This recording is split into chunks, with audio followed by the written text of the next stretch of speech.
ketika berpuasa ini kan ada kalimat berbukalah dengan yang manis gitu kan. Pilihannya sebenarnya ada banyak banget kan ya dok. Tapi Ya buka di banyak. samping Fidel aja. Aduh masih Kan sama. berbuka dengan yang manis. Dari episode 1 masih sama jokesnya.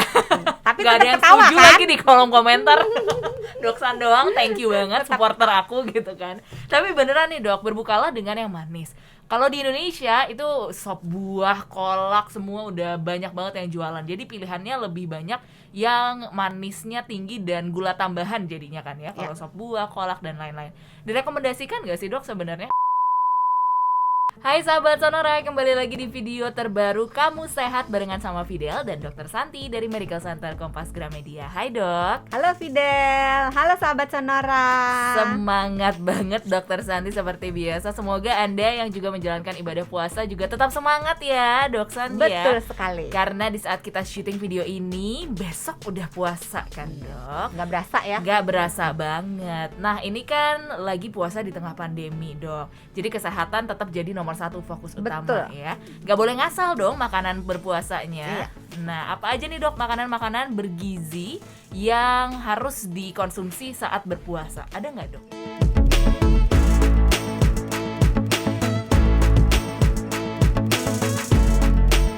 Ya sebetulnya sih berpuasa itu hampir sama dengan kita makan pada saat tidak berpuasa.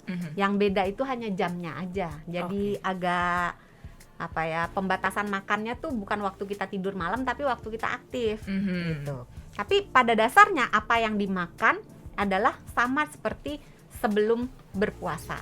Jadi kuncinya adalah lengkap. Jadi ketika kita berpuasa usahakan makan makanan yang bergizi lengkap. Jadi ada karbohidratnya, ada proteinnya, ada vitamin, lemaknya. Oh, lemak juga. Nah, ada buah dan sayur tentunya untuk mencukupi kebutuhan serat dan vitamin. Nah, karbohidrat pilih yang kompleks supaya tahan lapar. Nah, kenapa? Karena karbohidrat yang kompleks itu dicernanya lebih sulit sehingga penyerapannya menjadi lebih lambat. Kenyangnya awet, jadi nggak lapar-lapar. Kalau misalnya kita makan nasi putih, mungkin pas makan siang udah bunyi tuh, krek gitu kan. Nah, tapi kalau kita makan nasi merah lebih lama laparnya. Ya, kalau jadi umbi-umbian gitu dok? Boleh. Tapi kalau bisa usahakan makan dengan kulitnya. Jadi sebelum dimasak dibersihin dulu sampai bersih. Karena Singkong kulitnya gitu, itu dok? tinggi serat. Iya. Oh, singkong, ubi itu dibersihin kulitnya, boleh dimakan ya dok? Kalau singkong nggak enak kali kulitnya Iya ya, keras. agak keras. Berarti ubi gitu masih oke lah ya. Iya. Terus karbohidrat jenis kompleks yang lainnya, roti jangan pilih roti putih, pilih roti gandum. Terus pilih kacang-kacangan, biji-bijian, buah, sayur, oat, itu contoh-contoh karbohidrat kompleks. Terus jangan lupa ditambahkan protein. Karena protein baik hewani maupun nabati itu membuat kita merasa kenyang. Kenyangnya tahan lama. Jadi jangan nasi putih lauknya mie goreng instan. Karbohidrat ketemu karbohidrat gitu pasti kan. Banyak yang bilang gue banget tuh gitu kan. Gue banget. Aduh, tiap hari lagi makan itu gitu kan. Biar cepet anak kos gitu kan. Betul. Bukan berarti tidak boleh, tapi itu kurang. Gizinya minim. Yang banyak malah karbohidratnya. Maka kalau misalnya kepengen banget nasinya ganti ke nasi merah, mau dengan mie instan sekali-sekali nggak apa-apa, tambahkan telur rebus misalnya, tahu rebus atau tempe gitu ya, atau tambahkan ayam yang ditumis. Terus jangan lupa tambahin sayur. Tetap harus dong. Iya, jangan lupa karena serat yang ada dalam sayur dan buah itu mencegah terjadinya sembelit. Padahal sembelit itu banyak banget terjadi pada orang-orang yang sedang berpuasa. Iya apa ya? Iya, pilihannya iya atau iya. Karena dehidrasi atau kenapa dok? Karena asupan cairan yang berkurang dan pilihan-pilihan makanan yang untuk berbuka dan untuk sahur biasanya rendah serat. Oh iya sih. Ya kan, coba misalnya kalau sahur kan males kan, biasanya nasi sama abon. Yang cepat aja deh dok. Yang cepat aja, nasi goreng nugget gitu kan, atau mie instan, atau banyak juga yang malah nggak sahur. Iya betul, di skip aja gitu kan. Skip aja atau sahurnya pas tengah malam. Oh males bangun udahlah. Daripada ke skip, daripada nggak kebangun, mendingan tengah malam gitu kan. Berarti sahabat Sonora, ketika sahur pun makanan juga harus tetap lengkap ya dok. Iya. Jangan yang penting cepat dan mudah aja gitu ya, kayak nasi sama abon kayak yang tadi dokter Santi bilang. Akalinnya gimana dong dok? Tambahin apa dong? Nah kalau misalnya mau yang praktis, kita tambahin aja misalnya timun. Kan Gampang. itu tinggal dicuci aja, nggak usah dipotong, tinggal digeragotin aja juga udah mantep kan. Walaupun kayak hamster ya. Iya, karena Tapi mudah. Itu mudah dan mudah didapat dan mudah disediakannya, mudah dimakannya. Atau apa potongin tomat gitu selain timun, bisa. atau kol, atau kalau misalnya mau ada usaha lebih dikit, dimasukin sayur-sayuran, ditumis, tambahin daging sedikit, tumis kan cepet. Iya sih sebenarnya. Kalau misalnya waktunya betul-betul mepet, ya disiapkannya malam sebelum tidur. Jadi mungkin daging-dagingnya udah dipotong, bawangnya udah dipotong gitu. Jadi ketika pas waktunya mau mempersiapkan makan sahur, udah tinggal tumis doang biar cepet. Oke, berarti baik berbuka maupun sahur sama-sama harus lengkap ya dok, iya. makanannya. Setiap kali bergizi. kita makan besar, sebaiknya diusahakan gizinya lengkap, ada karbohidrat, ada protein, ada lemak baik. Terus diusahakan jumlahnya berimbang. Jadi karbohidratnya secukupnya, proteinnya secukupnya, lemaknya secukupnya, dan pilih yang rendah gula, rendah garam, rendah lemak jahat tapi tinggi serat. Jangan lupa minum ya. Nah itu dia, masalahnya kan lagi puasa, nggak mungkin dong minum. Kalau tadi udah tips menahan lapar, pilih yang tinggi serat, terus juga karbohidrat yang kompleks gitu kan ya dok. Untuk hausnya gimana dok, ada tipsnya nggak? Minum. Jangan dong batal. Jangan batal. Minumnya kalau nanti. sudah jam berbuka puasa Iya, gitu jadi kan. mencukupi kebutuhan cairan bisa dilakukan dengan masuknya cairan dalam jumlah yang cukup, dan kita menahan supaya cairan itu tidak terbuang. Dalam arti gini, kalau masuknya ketika makan sahur, usahakan minum air yang cukup dan makan makanan yang mengandung banyak air. Baik bentuk jenis masakannya, misalnya seperti sayur bening, sop, atau soto, itu kan kuahnya banyak. Betul. Gitu ya. Atau makanan yang bentuknya padat tapi sebenarnya kandungan airnya banyak. Misalnya timun, brokoli, semangka, itu makanan-makanan yang bentuknya padat tapi sebenarnya airnya banyak. Ya. Terus kurangi garam. Nah, itu kan tadi yang untuk menjaga asupan cairannya. Jadi minumnya cukup, makan makanan yang banyak mengandung air, dan kita mengurangi cairan yang terbuang. Nah, mengurangi cairan yang terbuang bisa dilakukan dengan cara membatasi garam. Oke. Kenapa? Karena garam itu membuat kita jadi lebih cepat haus. Coba kalau habis jajan yang asin-asin, kering kan tenggorokan. Jadi ketika berpuasa, kurangi garam, dan kurangi makanan-makanan yang mengandung banyak garam walaupun rasanya tidak asin. Karena kandungan garam membuat kita haus dan menarik cairan sehingga terbuang melalui urin. Mengikat cairan yang sudah masuk itu ya. Iya, karena kan kita harus hemat-hemat air nih. Jangan Sementara kalau garamnya tinggi, kandungan sodium di dalam tubuh tinggi, tubuh akan mengatur supaya si sodium yang ketinggian ini dibuangnya melalui urin. Pipislah gitu kan, terbuanglah sama cairan. Seperti kalau kita minum minuman yang berkafein. Kafein juga harus dibatasi ketika berpuasa, kalau bisa dihindari. Tapi kalau nggak bisa dihindari, dibatasi. Kenapa? Karena kafein meningkatkan frekuensi berkemih. Nah, kalau kita banyak berkemih, otomatis banyak yang kebuang. Jadi kalau banyak yang kebuang, badan kita dehidrasi, kekurangan cairan di dalam tubuh, akibatnya kita ngerasa haus, jadi nggak tahan haus deh. Jadi lebih baik minum air putih aja ya dok, dibandingin misalnya kopi atau teh yang ada kafeinnya gitu. Atau kan, energy drink kan banyak nih.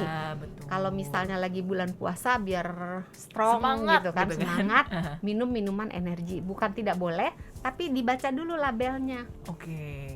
Jadi kalau misalnya ada kafein, pilih yang kafeinnya paling rendah. Oke, supaya Anda nggak ke toilet terus, lama-lama cairan nanti di tubuh kering. habis.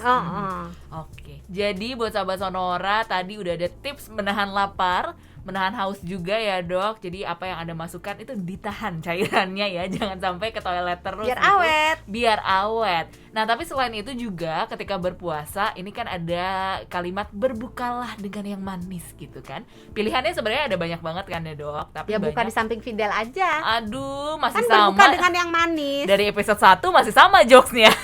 Tapi Gak ada tetap yang ketawa setuju kan? lagi di kolom komentar. Doksan doang, thank you banget supporter aku gitu kan. Tapi beneran nih dok, berbukalah dengan yang manis. Kalau di Indonesia itu sop buah, kolak semua udah banyak banget yang jualan. Jadi pilihannya lebih banyak yang manisnya tinggi dan gula tambahan jadinya kan ya. Kalau sop buah, kolak dan lain-lain. Direkomendasikan nggak sih dok sebenarnya? Tergantung keadaan orangnya. Hmm. Kalau penderita diabetes, kalau dia gulanya sangat tidak terkendali atau ketika dicek sebelum dia berbuka gulanya memang sudah tinggi, sebaiknya tidak. Oke. Jadi berbukalah dengan sesuatu yang manis, misalnya tapi yang bukan Gula manis tambahan. gula, misalnya buah atau kurma. Nah, tapi jika orangnya normal, sehat ya, tidak ada kecenderungan untuk menderita diabetes, bukan prediabetes, maka diperbolehkan untuk berbuka dengan sesuatu yang manis. Oke. Mau dengan teh manis atau kolak atau sop buah, itu sebetulnya pilihan. Ada gradasi mana yang paling baik, mana yang paling buruk gitu kan. Hidup itu kan memilih ya. Betul. Jadi kalau seandainya disuruh memilih misalnya antara kurma, es teh manis. Oh iya. Kalau kurma baik sepanjang banget ya. tidak banyak-banyak. Karena kurma yang beredar di negara kita ini kebanyakan kurma kering. Iya betul. Nah itu Buah yang dimanisin kering lagi ya? itu tinggi sekali gulanya. Jadi mesti hati-hati, jangan sampai nanti berlebihan. Oh, makan kurma kata Baik. dokter Santi baik, makan sebungkus gitu kan. Kan katanya 1-3 gitu. Iya, Dok. Jadi 1 bungkus boleh dong, kan 1 gitu kan. Ternyata itu makan, udah dikeringin ya.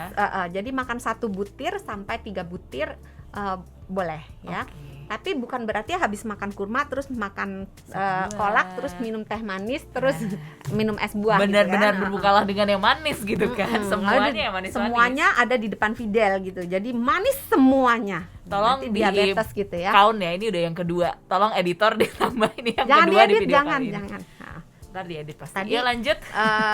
pilihannya misalnya antara teh manis dengan sop buah. Mana yang lebih baik? Harusnya teh manis, ya nggak sih dok? Sop buah karena ada sirupnya lagi, susu kental manisnya lagi. Tapi ada buahnya. Oh iya ya. Jadi ada nilai gizinya. Oh. Tapi oke. seperti Fidel bilang loh, kan ada sirupnya, ada susu kental manisnya, ada gulanya. Iya dok. Ya kuahnya jangan diminum.